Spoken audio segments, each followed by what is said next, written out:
ఒక విశ్వాసి శరీరం అనుసరిస్తున్నాడా ఆత్మను అనుసరిస్తున్నాడా వాళ్ళ బ్రతుకులో ఉన్న ఫలం చూస్తే కనబడిపోతుంది.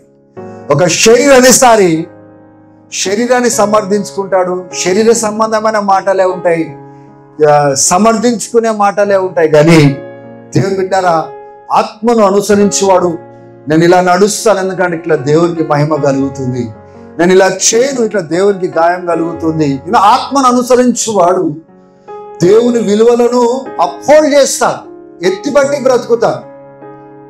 ఆత్మానుసారంగా నడిచేవాడు దేవుని యొక్క విలువలను ఎత్తిపడతాడు, దేవుని యొక్క విలువలను కిందేసి తొక్కడు. ఆత్మను అనుసరించేవాడు. శరీరానుసారంగా నడిచేవాడు దేవుని యొక్క విలువలను తొక్కి స్వార్థంతో బ్రతుకుతాడు. ఆత్మానుసారమైన వాడు ఏం చేస్తాడంటే దేవుని విలువలను పైకెత్తి శరీర ఆలోచనలు నలిపేస్తాడు. ఇది కరెక్ట్ కాదు. హల్లెలూయా, దేవునికి స్తోత్రం కలుగును గాక. దేవుడిని ప్రేమించండి, నీ పొరుగు వాడిని ప్రేమించండి, నటించకండి.